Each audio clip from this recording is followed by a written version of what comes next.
Session of TFT. We're going to be talking about creation and what is good. And yes, welcome. So what is thinking faith together? So thinking faith together is a space that integrates critical thinking with faith. And we do that to explore the image of God in us all and what it means to love others as we love ourselves. So that's like what we're about, essentially.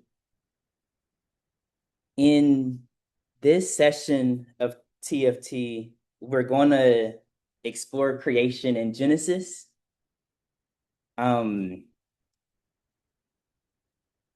also discover like its meanings in time past, and then we'll consider its meanings for today. I paused because I wanted to say something about exploring creation in Genesis, but we'll get there over time. So with that, I'll start with some prayer. Then we'll go from there. God, thank you for this evening. Thank you for all who joined and all who will join us tonight. I ask that you would help us in our discussion to help us to explore the image of you in all of us and help us to grow deeper in what it means to love others as we love ourselves. And I say these things in Jesus' name. Amen. Okay. So I'll just get started with the question, and then we'll see what we go to. How many creation stories or creation narratives are there? Do you think there are in Genesis, in the book of Genesis?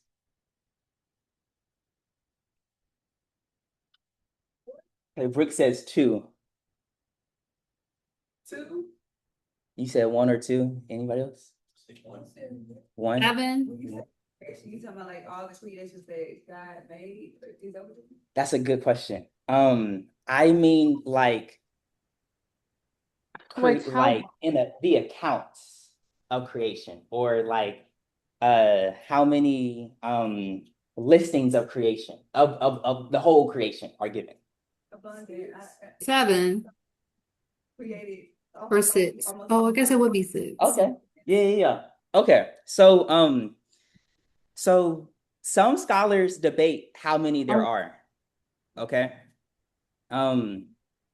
We famously know that Genesis, well, yeah, do we know in which chapters of Genesis maybe is like the primary, where we think about creation, we go to which chapter? Do y'all know what chapter that is? Oh, wow. Genesis 1. Yeah. Yes, Genesis 1. Okay.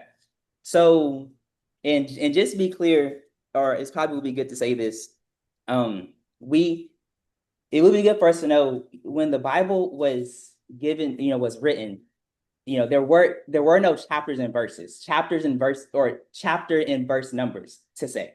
Those were added later. But in any case, so some scholars would say there are two creation accounts in Genesis. One being starting in chapter 1, one starting a little bit later in chapter 2. Some scholars say that there are three, the ones in chapter 1 and chapter 2, but also in Genesis chapter 5, starting at verses 1 and 2. However, some scholars say, hey, there's one, that there's continuity between the creation account, between Genesis 1 and Genesis 2. And so I just wanted to put that out there into the atmosphere, that wherever you fall on there, that's okay. We're going to explore the significance of what the creation account says. And if we were to go to the beginning of the word, we'd see that, the first book of Genesis, in the first chapter, in the first verse says, in the beginning, God created the heavens and the earth. And it lists out, what he creates. And I want to show for us a little diagram of this account of creation. So day 1, God creates light. Day 2, sky. Day 3, land, sea, plants, and trees. Day 4, moon, sun, and other stars. And 5 is sea creatures and birds. And 6 is land creatures and mankind. And then on day 7, there's nothing that's created. So interestingly, you might note that. Yes. On here, you say he created mankind, male and female, but Yes. I thought that didn't happen all together. So can you say more? Um, so like the first, it's like the first time they tell it, it's like a outer view, and then the second time they tell it is the interview. But Adam was on Earth with the creatures and stuff before Eve came. So how was Eve created on day six? So, Rain, you can say something too. Okay. Okay. So, where were you? Somebody else saying something? Okay. So, to your question, a couple things in this context of what I'm showing, we're looking at from Genesis chapter 1, verse 1 through Genesis 2, verse 7. And if you look at verse 27 of Genesis chapter 1, it reads, I can actually go there here. At verse 27, it reads, so God created mankind in his own image. In the image of God, he created them. Male and female, he created them. Mhm. So there is some type of uh some type of creation going on here in Genesis, chapter 1. I think what you're referring to, Destiny, is how in Genesis chapter 2, later on, we see God makes woman after uh God makes woman from this creature, so to speak. The reason why I'm saying from this creature is because some scholars would say that when God made humanity male and female, maybe they think, well, maybe male and female were connected in one being at first. So I know I didn't focus on this, but if you look at Genesis 2:7, in in some translations of our Bible to English, it says that God made woman from a rib of Adam. Others says that it's from the side of the man. In some Jewish interpretations, they would say that, hey, maybe this was that being was both male and female, and God separated the male and female from that being. Now, you don't have to believe it. I just some scholars, scholars say a lot of stuff. But in any case, in So Genesis what do you 1, believe? so let me also say this. So some would also say that that first being was intersex. And you can, take which you will with that. I think that it is interesting that in both creation accounts, there is this emphasis on biological distinction between male and female. That was something that this sort of emphasis is there, that both male and female are made in God's image.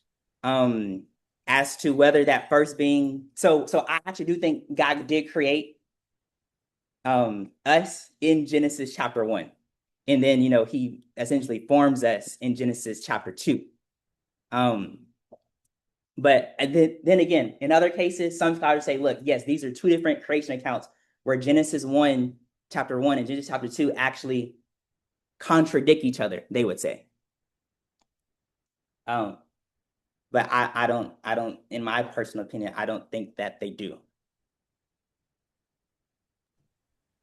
All right, I'll let Okay. you off the hook because you didn't answer the question, but I'll let it go. Okay. Well, and we can bring back up a little bit later, because yeah, we can bring up a little bit later as well. I have a question or like maybe a comment. So it almost sounds like she was asking about the actual day. So on the sixth day, like how could he have made female if that would be in the second chapter? Unless the sixth day is in the first and second chapter. Does that make sense?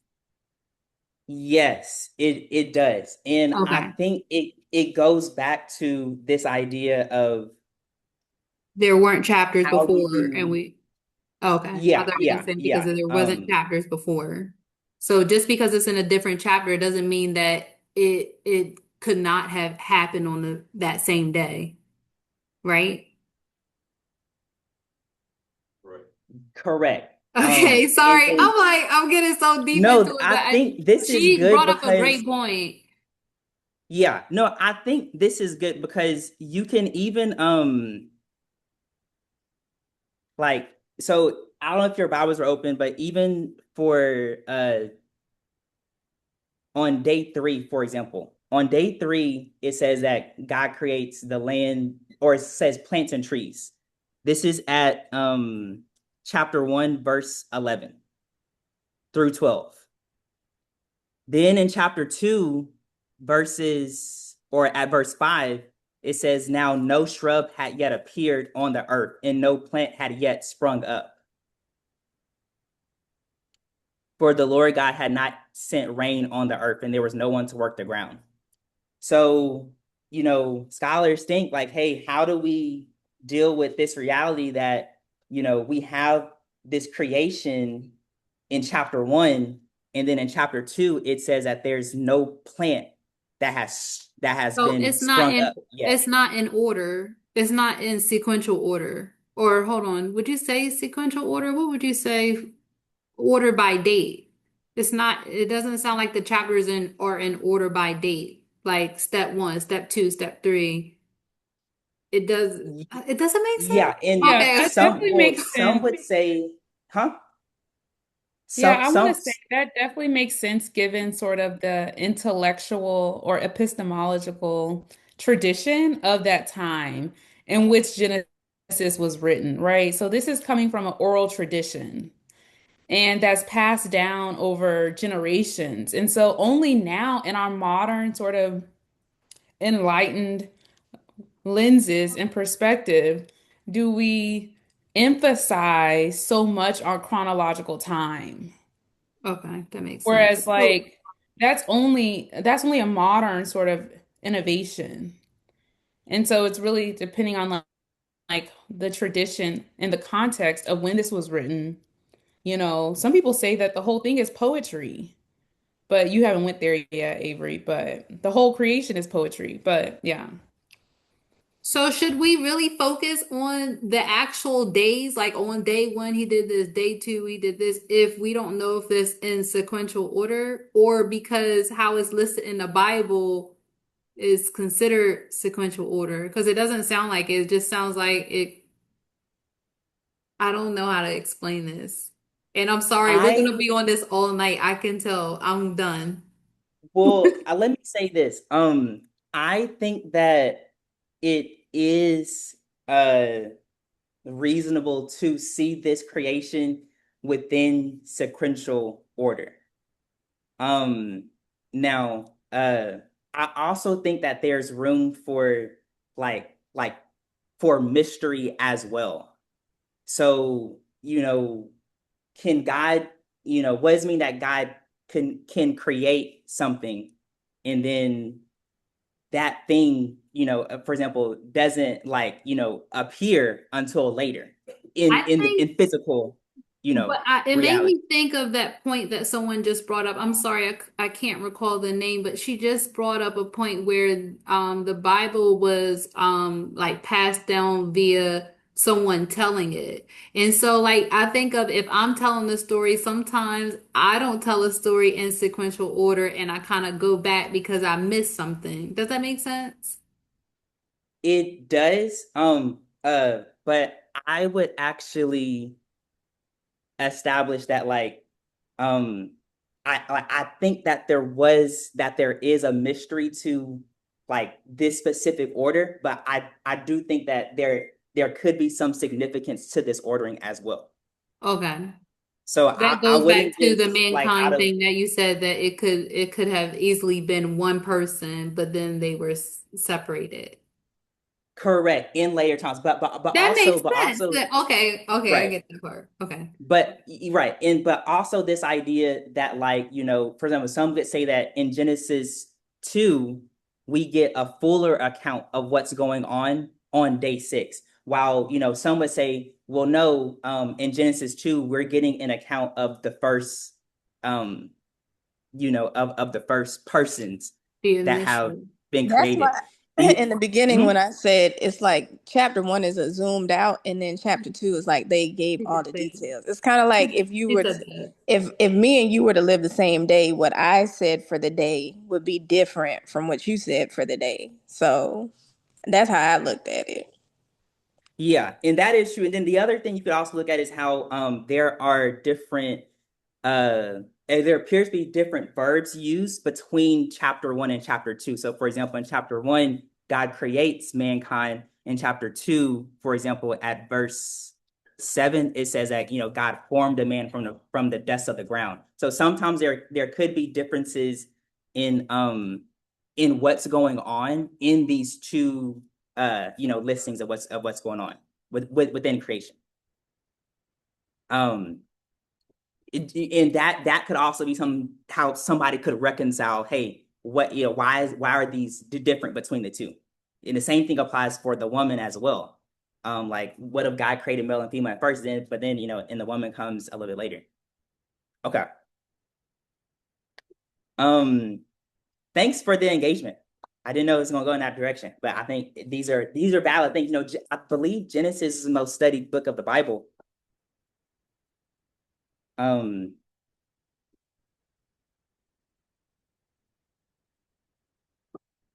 can someone check if someone's outside? I'm actually preferably a man. Okay. All right. Um,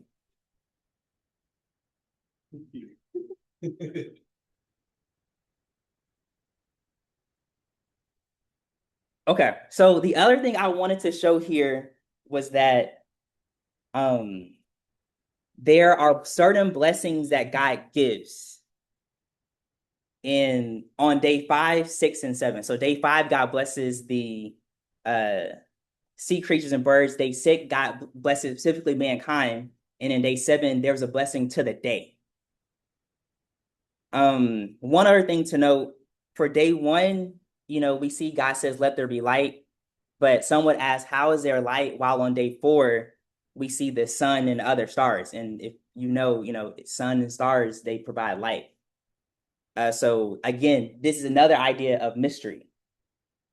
But some would say, hey, maybe this light on day 1 deals with like enlightenment, deals like there's some not just physical quality, but spiritual quality to this light that God creates on day 1. And again, in this sort of mystery, because it's after God creates this light that is mysterious, that it says there was evening and then there was morning the first day. Some would say that there's something about this light that also allows us to measure time. I'm just writing this background information to this. Okay. The other thing to emphasize is in the Genesis 1, you'll see oftentimes God says that he sees something as good. And this is a very interesting type of language. And I'm curious what you all think it means when throughout Genesis 1, after certain creations, it says God saw that what he created was good. Like, I'm curious if y'all have any thoughts as to that. I would say complete for that particular task to go on to the next. Mm. So Rainey said completion for that task to go into the next. Anybody else? What you got? It follows some sequence, like let's sort of say rules and laws. Mm-hmm. Follow the law that God prescribed for.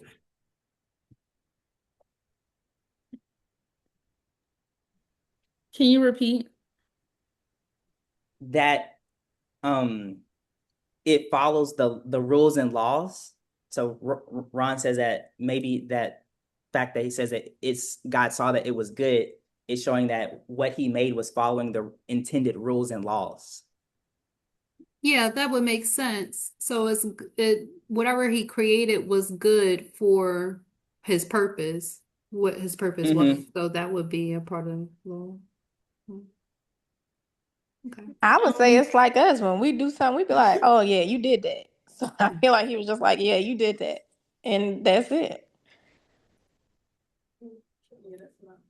I take it that way too. I see. Yeah, like I agree with Destiny. Like, you Mhm. know, you do something like you cooked a meal.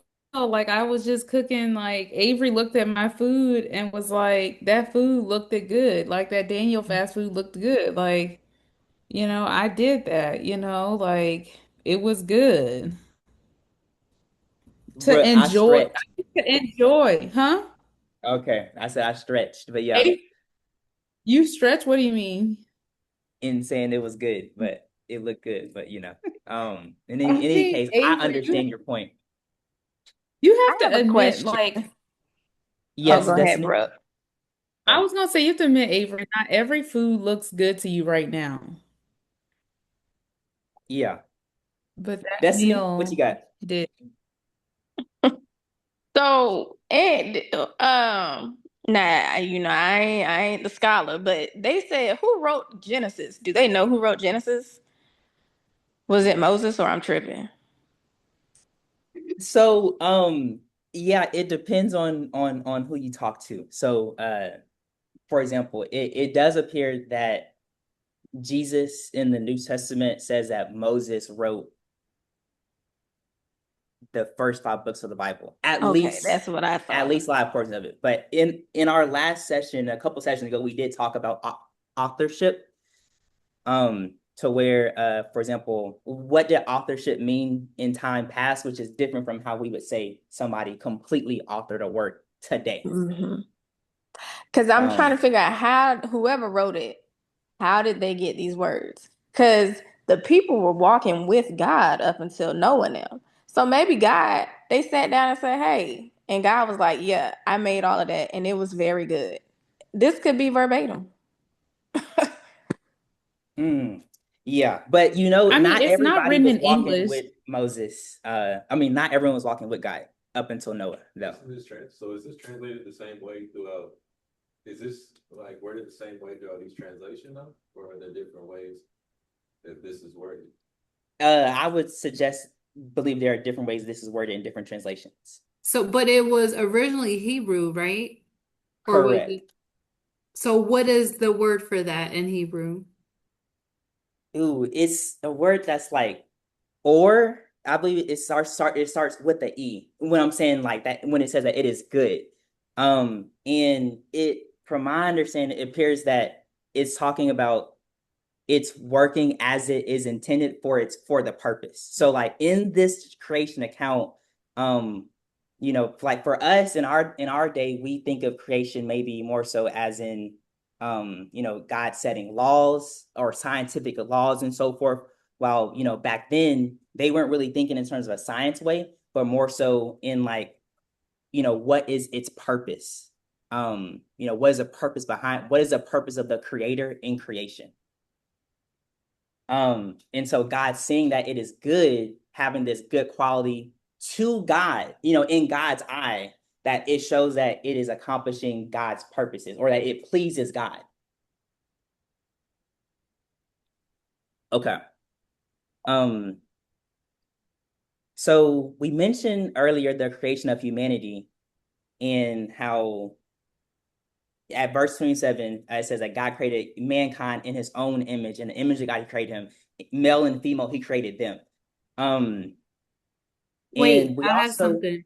I'm so sorry, I didn't yes. mean to cut you off because I wanted to go back to the Hebrew meaning, and I think the reason why I was thinking the reason why it translates to "it's good" is because that's like the best translation they could come up with it being like a Hebrew word. So when I looked it up, the Hebrew word is tov, Tov. Yeah, Tove, Tove. Yep. Okay, and it says it means You can use good, beneficial, functional, suitable for its purpose, working as intended. So I think someone said that, and in harmony with God's design.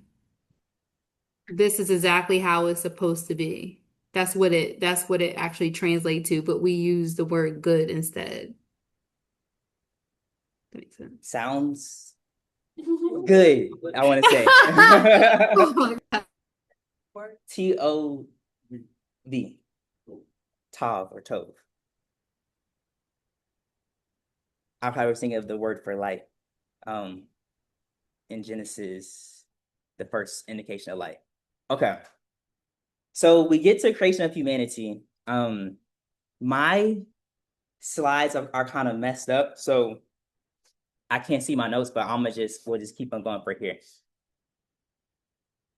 A couple things to note is that that God makes mankind in his image, in his likeness, and it says that they rule over the fish of the sea, the birds in the sky, over the livestock and all the wild animals, over all the creatures that move along the ground.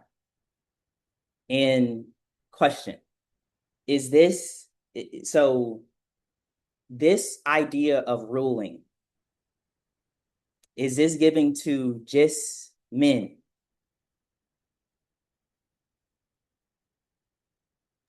Do you mean men as in males or like the human race? Men as in males? No, Given to everything. everyone. A noun, everything. Correct. It's given to both male and female. Oh, what about animals? We have dominion over them. Over them. Oh, Yes. yeah. Okay, I get it. Okay, so you kind of see there is this idea of joint, of partnership, of even the blessing that God gives to humanity, it's a blessing that is on male and female together. It's not a patriarchal or a matriarchal blessing. It's both. Okay. Good to see you, Ty. Okay. So we see in creation in Genesis that God creates all matter. And I think somebody maybe have alluded to this, how, when Genesis was written, if we assume it was written by Moses, then, they had recently been set free from slavery in Egypt. And one of the questions comes is, okay, what might this creation story provide to a people who are recently liberated from slavery?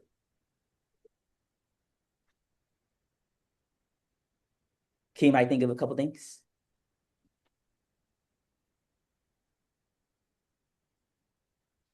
What you got, bro? It provides them with it provides them with dignity. I think we were discussing like they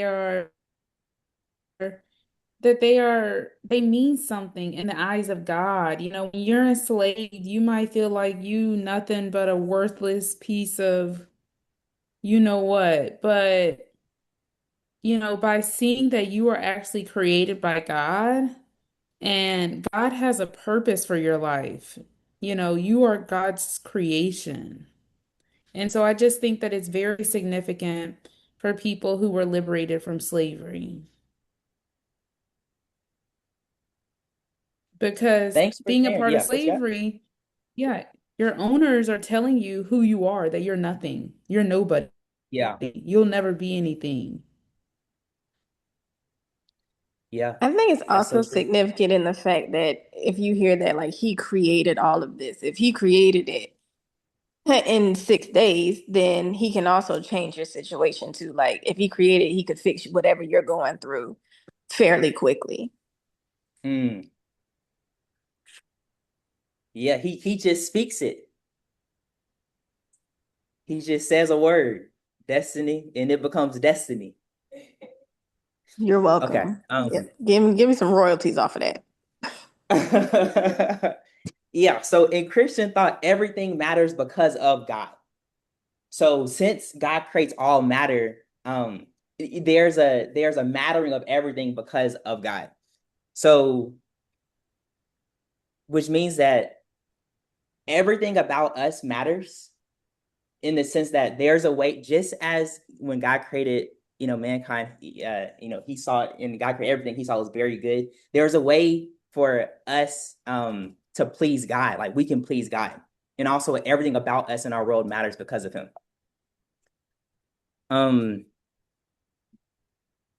Okay. The other thing to note is, like Brooke said, significance and purpose begins in God, not in self. So it's interesting because it's like, even before I came to affirm myself, God affirmed me. And so my self-affirmation can be based in God's affirmation of me, which is an infinite sort of affirmation. And so I think it's good for, especially as believers, to think of our significance and purpose beginning in God or coming from God. Since, our self can wane, on depending upon what day it is or depending upon what's going on in our life. So this is to say that, we all matter independent of whether we think we matter. Because according to the creation story, we're made in God's image and likeness. This also means that people's mattering isn't dependent on their actions. So there's this idea, and y'all, this is a very, things like this was very, I guess, interesting or amazing to see, because this creation story, y'all know, like, we think about the creation of different races and how, there was sort of like a hierarchy of humans. Sometimes even in India, they still have a caste system that's starting to be dismantled. But we see how in Christian thought, everybody matters, and it's not dependent on where they were born or their actions, but it's dependent upon God. Okay. Any questions so far? What you got? This might be a little crazy question, might shake up the room a little bit, but like, if we're saying like God created everything, created all matter, right? Like, when I hear that leads me to like ask one question, is like, that would imply that God also created the circumstances for those slaves to be in. So like, my question is, why would he also create the circumstances in which those slaves had to be in that environment? You know what I'm saying? What does the Bible say about that? Or do you know? Well, one of the things that I think that's a very good question, because in a sense is a question of theodicy, which is the idea of reconciling like people suffering. Like, how can a good God allow suffering? One thing I will say, at least for now, for brevity, is that Destiny says man has fallen. So, Destiny says essentially, and that's kind of what Ron said in terms of free will, that within God's creation, he gives us choice. Okay. And to love him or not. But God works all things towards towards vindication or towards his love as well. But we also see in the scriptures God's response to injustice, which is one thing, for example, such as like the ancient Israelites in slavery, God saying that he hears their groans. So we haven't really got deep into Genesis. We will later, but we're going to see a little bit more of how this God who creates appears to, or people use emotions to describe what's going on. We see that he says that he saw something and it was good. We're going to see God grieve, God regret. Some of these words are going to use as if there's some emotional response in God to oppression. So he didn't necessarily create like the conditions for slavery necessarily. He created everything around that, like the people and the men, the women, trees and everything. But he didn't. Is it fair to say he didn't create the conditions that created slavery? You know what I'm saying? Yeah. And I would say that he didn't create what sustains the purpose of slavery. Yeah. That is against his purposes, as shown in the creation story. Because the other thing is that in this creation story,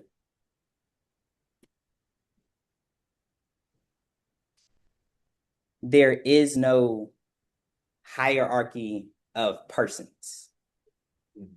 So, again, it's kind of why we're going to look at this a little bit shortly, how people in time past look back to the creation story for reference for God's intent and purpose for their life.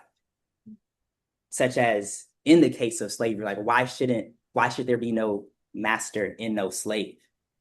Well, because in the slave master dynamic, that suggests that people were created to master or rule other people. But that's not the vision God presents in Genesis 1. So it's very interesting to see how people deal with the reality of oppression. But in Genesis, in the creation, it doesn't appear that there's any hierarchical relationship between persons that's intended. Rick, I just want your insight. So let's say, like Genesis, it says like God created me in our image. So think of God as the Father and the Son. Their very nature being God and both themselves.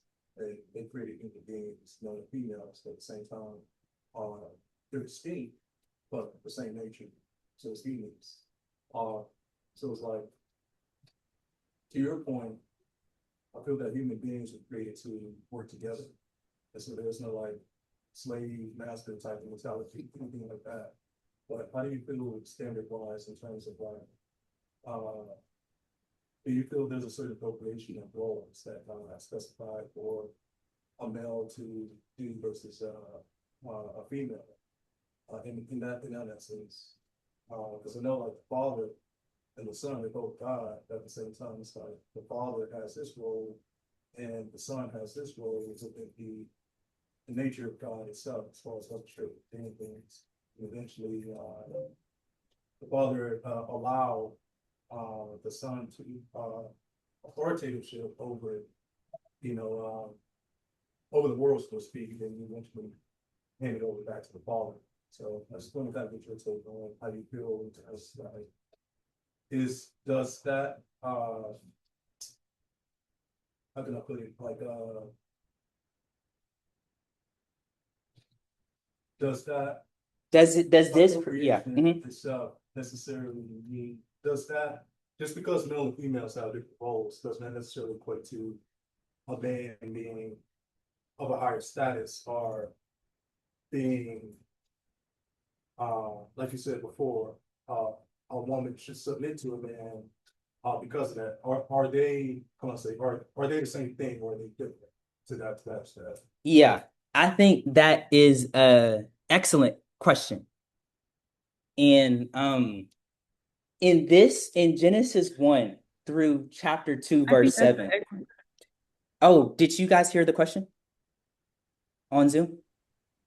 Okay, yeah. So in Genesis chapter 1 through chapter 2, verse 7, it doesn't appear that there's any indication of gendered roles. In Genesis chapter 1, verse 1 through chapter 2, verse 7. Since, as we mentioned, from 26 through 28, there isn't any, there's no roles. There's no different distinct roles. There is that common role of having rulership, or some translations says subduing the earth. To your question on whether having different roles, I think so. For example, we're going to get into this in a latter session, but your thoughts reminded me of whether God intended for male and female within a marriage to play or to have different roles, Yeah. or not. And we'll have to get into that in a later session. And so yeah, I won't say one way or You the won't other. put the cart before the horse. No, no, Yeah, no. don't put the cart Yeah. before the horse. Can Okay. I All right. add one thing to the first question, which was how does God allow these bad things to happen? Um, Yes.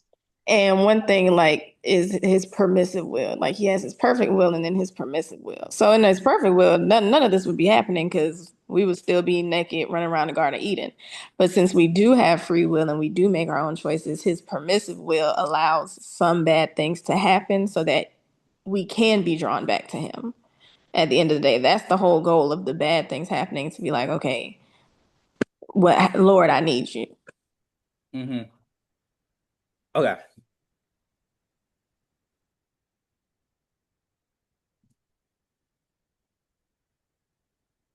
Okay, so I want to look at the Declaration of Independence real quick. This is probably one of the most famous lines of it. I encourage you to read the whole thing. Actually, it's very interesting. But does anyone like to read this out for us? We hold these truths to be self-evident, that all men are created equal, that they are endowed by their creator with certain unalienable rights, that among these are life, liberty, and pursuit of happiness. So, who are the men in this text of the United States, or whatever we were called at that time? Yeah, who are the men? People with the penis. White men. What did did she just say that? Our forefathers. She said the men with the P in. Yes. It's anatomically correct, but Yeah, they had to yeah. be white Anyway. though. They couldn't be. Okay, yeah. So somebody said the white men with the white males. Okay. It's about it. They not talking about us. We weren't technically a person. Right. Yeah. So yeah, who was excluded? Black people. Black people. Women, Native Women. Americans. Especially when What is why is that? Like, why do y'all say that? That's a great question. I get that the country was rooted in slavery and racism, but like, how does that still apply that they weren't talking about that? Everybody. Well, That's it a great. we Yeah. do it What do you based got? off the historical context. Like not just this passages, but other writings from that time.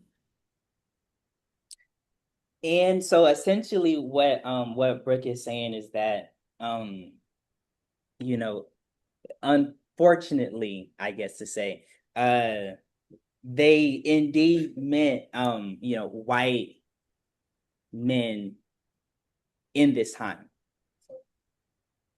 Because that was how humanity was ultimately defined, or the most humane was like the white man. That was the top of the chain. The other thing I would like to say is that there were times where Black people would like Dred Scott, Dred Scott versus Stanford. There was a person who went to court, say, hey, look, I should be free. And one of the reasons why is that this country's Declaration of Independence says all men are created equal. So what do y'all think they said? No. I think they said the hard ER, whatever they said to him. Right. Well, she's funny. Right. They say, yeah, this was not talking about you. You were not including this. Even though today, when we look back this from our context, we say, oh yeah, this includes everybody. Or even if not everybody with a male organ. But now they know it was not. So the reason why I brought this up is because unlike what we see here in that creation account, that we just read, God creates, everybody and give this common charge or command. Okay. So that was just that example there. So we're comprising the image and likeness of God together as one humanity, not different humanities, which is what, again, with how, in our country historically, there's been a hierarchy of humanity. And actually, Black people were almost like non-human, essentially. Okay. Oh, yeah, Brooke, you wrote Dred Scott case 1857. Okay. Like, y'all, these things, this was not like fact. This was not truth as we think of it today. Like, as I just showed y'all, they did not think everybody was a person or was part of the human, was human. Okay. Part of the influence of Christianity has been this, getting people to adhere to that truth. Even though, correct, yeah, even though Christians have. They just trying to change our mindset, not to believe that. Like, that's all it was. Like, they had to manipulate our minds. Yeah. Yeah. Okay.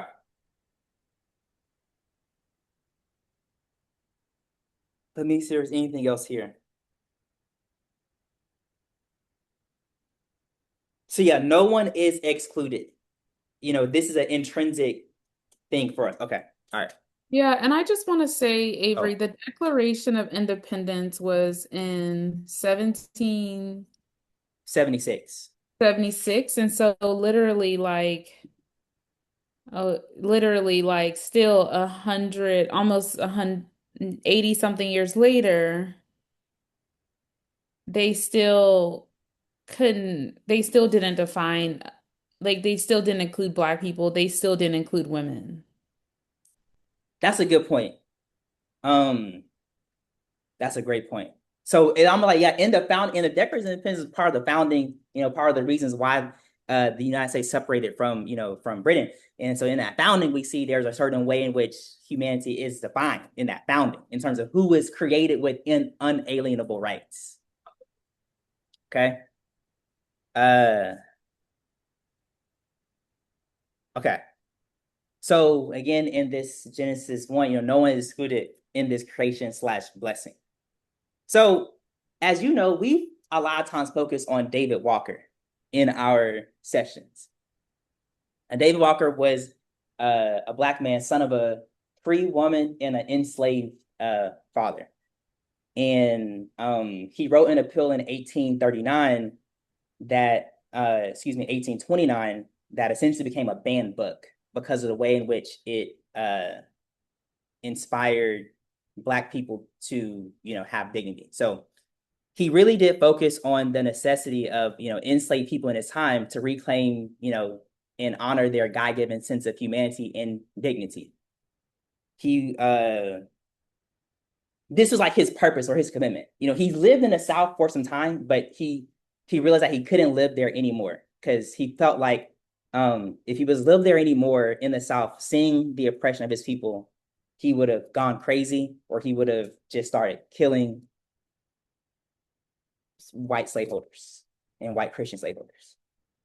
So he was like, the best thing I can do is to go to the North and at least I'll be able to, but I'm gonna go to the North, but I'm gonna be committed to liberation. And I'm gonna do everything I can to liberate, essentially his people.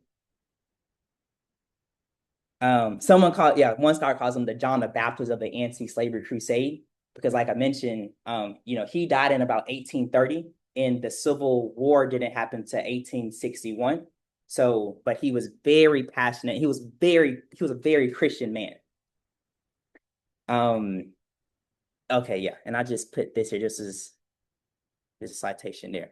Okay, so kind of like for us, Walker was so convicted that everyone is made in the image of God that inspired him to commit to liberating those who were considered less human in his day or who were socially outcast. And he did this primarily by educating those who were on the margin. So he wanted to educate Black people about their worth and dignity. He wanted to uh, have them to learn, have them to increase their sense of self so that they would no longer remain in mental bondage that he saw. I highly encourage you to read the appeal that he wrote. It's called David Walker's Appeal. If you read that, I'm telling you, it will. It's very good. It's a very theological. It's very good, honestly. Okay, so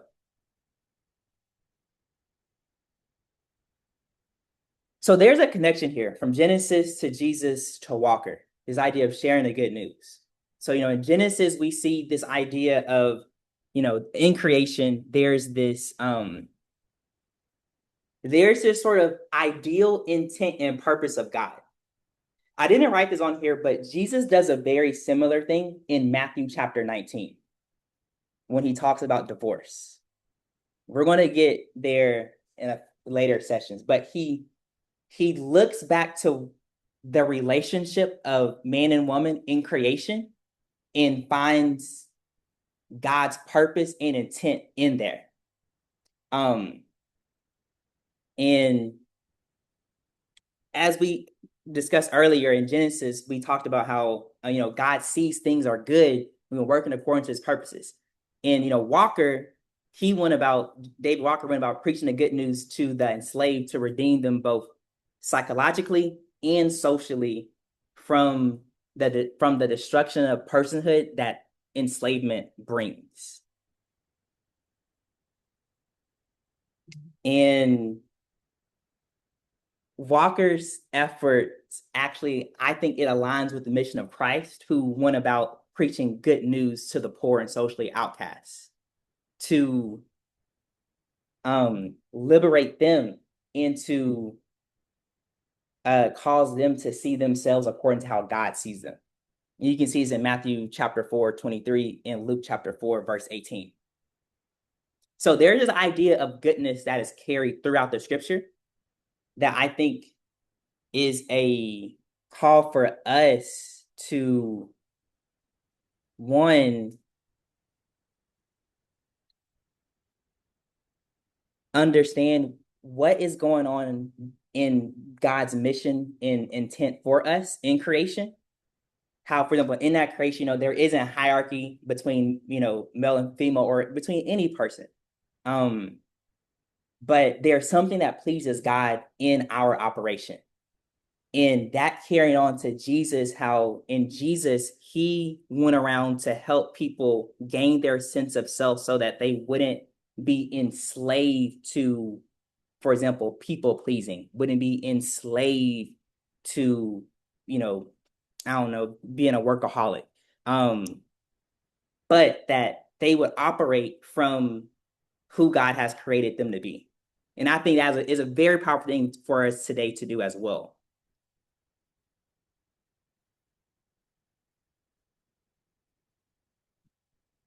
Okay. And so a couple questions for us is, has your acknowledgement of being made in the image of God influenced your sense of self? And also, has it influenced your sense of others?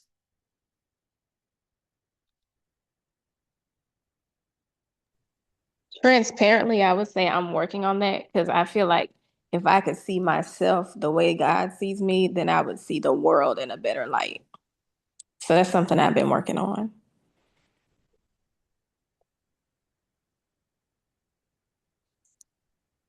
I would say that this has been a journey from me and something that if you ever been in therapy, there's certain moments that you get a breakthrough when you're in therapy.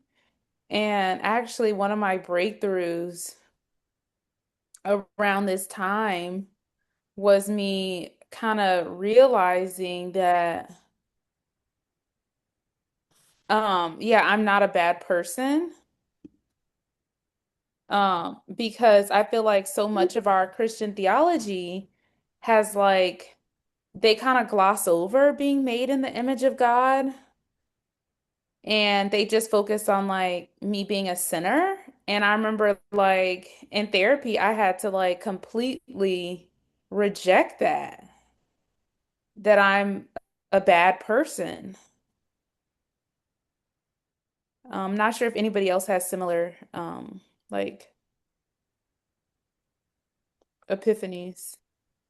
No, I would agree with that. What I initially thought of is like sometimes when like I have a slip up, I'll say like I used to really beat myself up over it, but I mean, I still do, but I guess I would say that it's a journey and it's a learning process, and it's going to always be continuous because that's what Christianity is about.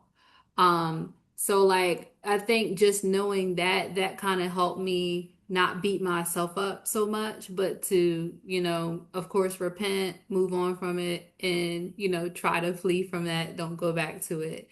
I think just knowing that I think that helps me. But definitely, just thinking of how God created me, um, it makes me think.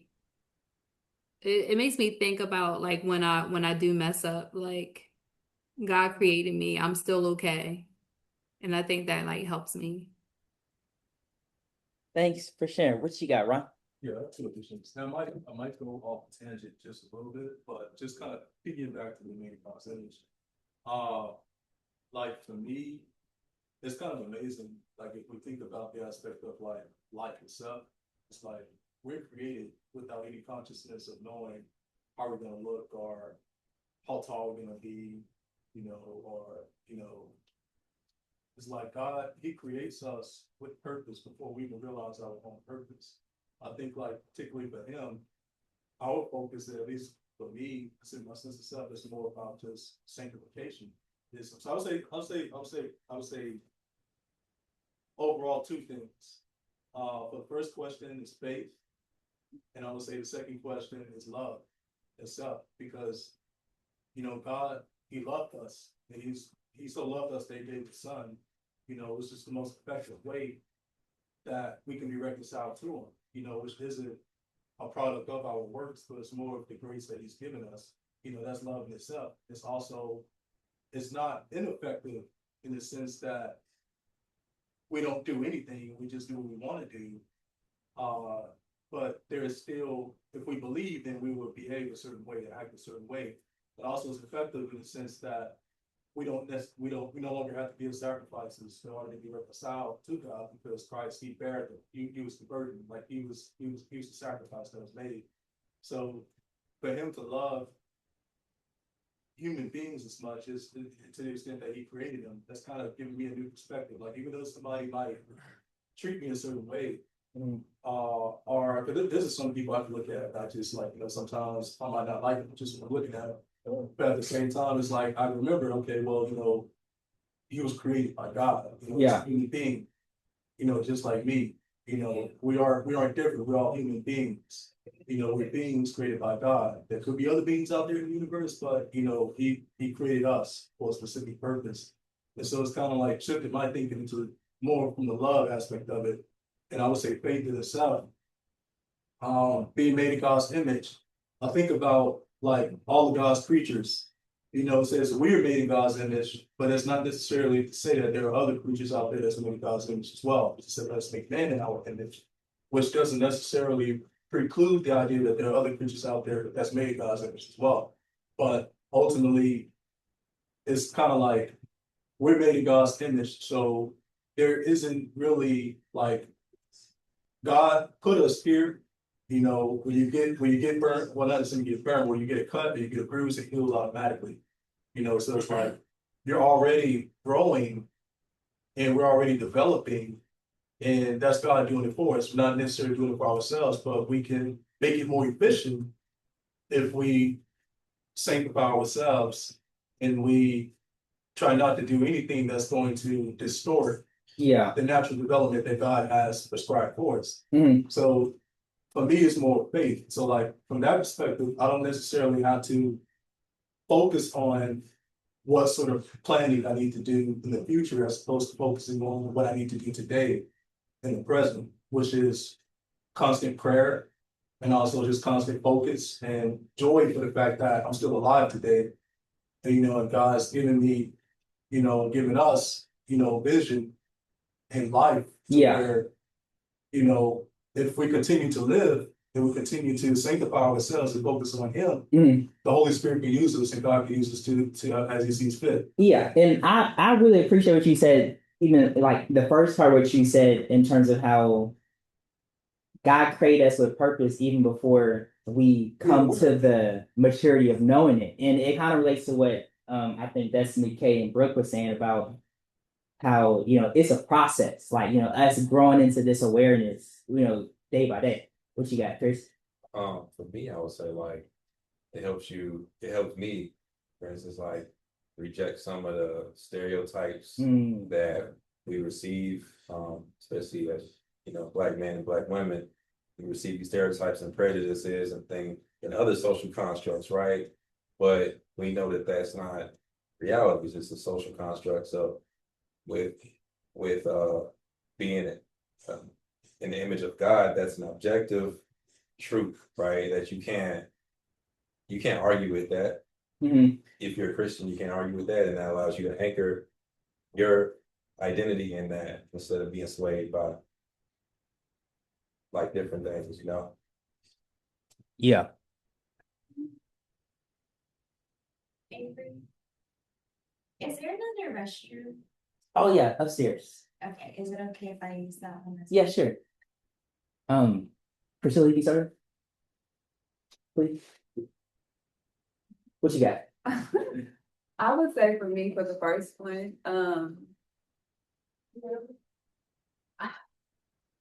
I would say learning how to walk in authority.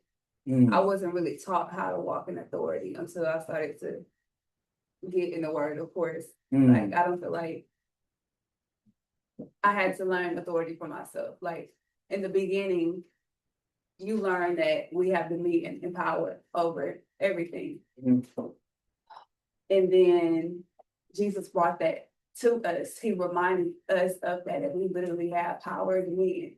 And so I started to practice it a little bit. The things that I used to be scared of, I'll tell move. So for instance, like a bee or something, I used to run from bees. I tell bees to move. I tell losses to move and they move. I don't run. No, I'm so serious. I'm so serious. I can tell a plant to come to me and it's going to come to me. You get what I'm saying? Like when God says that we have dominion over every living thing, it is true, but you don't know it until you truly seek it for yourself and you learn to walk in truth. And that's what I believe that Jesus really came back to really teach us, to like free us from every false illusion that there was, so Yeah. Just like I'm learning how to walk in my power. It's not beg, but command. You know what I'm saying? So Sure. Yeah. That's what saying. Yeah. I said, you said, don't be coming to the lines then. But you gonna pray. It takes faith to tell a bee to move. You know what I'm saying? Like, to be honest, and until it takes faith to like not run from a dog anymore. You know what I'm saying? Like, you stand there, you tell it, what are you doing? Move. Like, you know what I'm saying? It's just, you might get in the lion's den. The lion might just have to sit down. You get what I'm saying? It's who you trust it.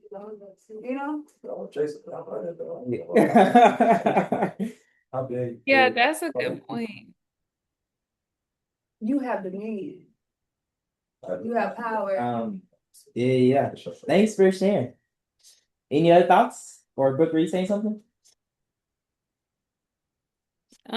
I mean, I think she made a really good point. Like everybody lives according to their faith. Like, I can walk in a neighborhood and walk next to a dog, and my grandma, on the other hand, my grandma's like, "Oh my God, that's a stray dog, like run away, run away, run away." But it's like, can the dog sense your energy, like your fear or whatever, right? But what I was thinking about was yeah, like I guess like two things. Like one has to do with um like just because we have control or dominion over plants and animals and over the entire world doesn't mean that we should like treat things like shit and like even plants and animals, right? Because then we won't have any oxygen. And I know that like plastic, there's so much plastic pollution. Like I just and that can end up like affecting our bodies and we see higher cancer rates. Now, granted, a lot of this happens in like black neighborhoods disproportionately where we're not responsible for this. So we really have to think about like critically, and I appreciate my sister for bringing that up. Like, what does it really mean to have dominion? What does it really mean to have control? Because, going back to what you said about how there's no hierarchy in Genesis chapter 1 when it comes to male and female. Over the past thousands of years, the men have had this inflated ego that they're at the top and women at the bottom, which is why like they feel like, oh, they're the head. And I know we're gonna get into this later, and I just want y'all to know I'm ready for it. Um, and Yeah, and so I just want you to we know know I'm ready you for it. are. But We the know point that you I'm are. okay, I stay ready, so I don't have to get ready. But I But think you did it's raise a like, good point in terms of what does it mean to subdue or to rule uh in God's way or in God's purposes. And I think like you're saying, it and we'll probably look at this later, but I think we'd all agree that it looks a lot different from how even the connotations we have behind rulership and dominion today. Or what it means to subdue. So I'm looking forward to a good discussion in the times to come that we'll have. So I appreciate all that was being shared. I see Amani said, yeah, we are not rulers of the earth. We are to coexist and take care of it just like plants and animals naturally coexist. Thanks for sharing. Okay. So just wanted to double back on what's next for us. So as talked about, we read through or we covered Genesis 1 through chapter 2, verse 7. In 2 weeks, we're going to cover the creation of or the forming of our bodies more specifically. And basically, the title of that session is Our Bodies, Love, and Shame. So you look at Genesis 2:25 for that meeting, which talks about how the man and woman were naked and they were not ashamed. And along with that, we're going to get into pursuit of perfection, different standards for men and women, and God's point of view with nakedness and our bodies and so forth. So it'll be an interesting discussion, I think. The next thing is that feel free if you want to give any donations to the ministry, you could reach out to me. I can show you how to do that. Lastly is prayer. Yes. You not my part front or behind, so What kind of car? it's like SUV. Oh, black. Oh, Jeep. Backyard, yeah. It'll be. See you, Chris.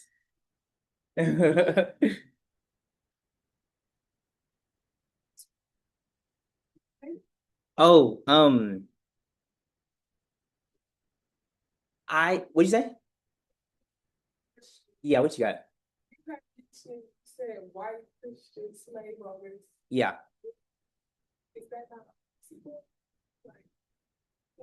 Is white Christian slave owner an oxymoron? No, we're not. Yeah, I don't.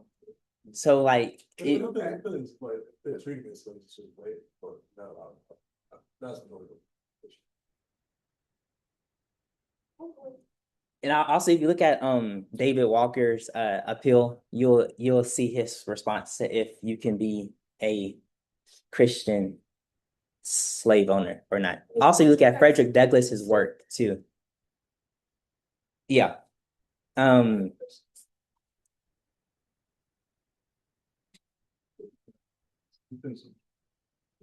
okay. Um, well, yeah, and I mean, so you're right, it does. Well, I'm not saying gonna say it does, but you'll see literature if you look at African American slave literature, you'll see even their response to that, what you're saying too. If it depends on treatment, if slavery is okay, if it's based on treatment or not. So that's an interesting thing as well.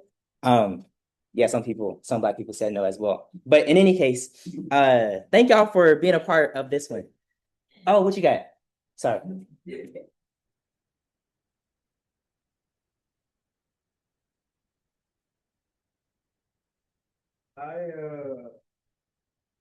back to when you said says instances that God created.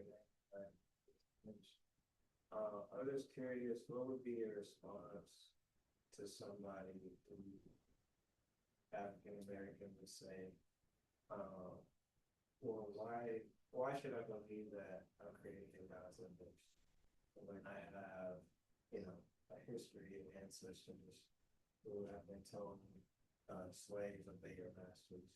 That's in the Bible. What would be your response to that? Like, why is it that God is the I guess the being that I should go to?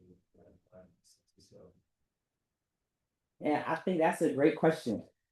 Um, I think that it's a question that also all of us as Black Christians should ask ourselves. Um, yeah, what is it about Christianity and the Bible that gives us or that validates our sense of self? One interesting thing is looking at the effect of Christianity in the Bible. Oh, the question was, what would you say to someone African American who says that my ancestors were told slaves obey your masters from the Bible? So essentially, why should I essentially believe the Bible, so to speak, to get any sense of self?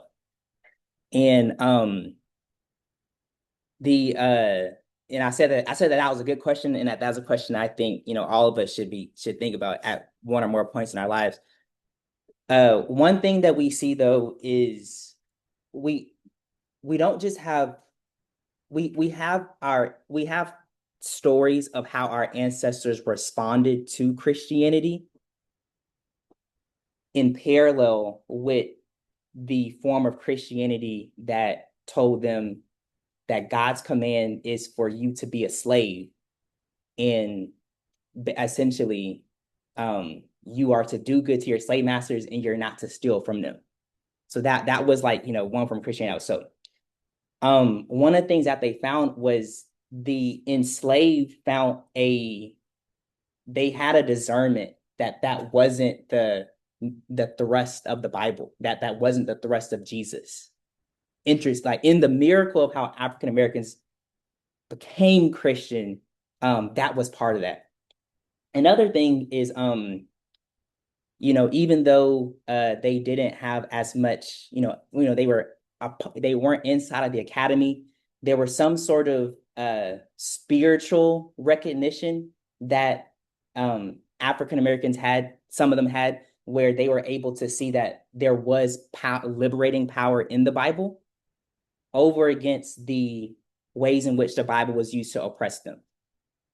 And so I think, one thing can be said is that, well, there wasn't a singular response to Christianity within African American history. One being that, not all African Americans rejected the Bible or God.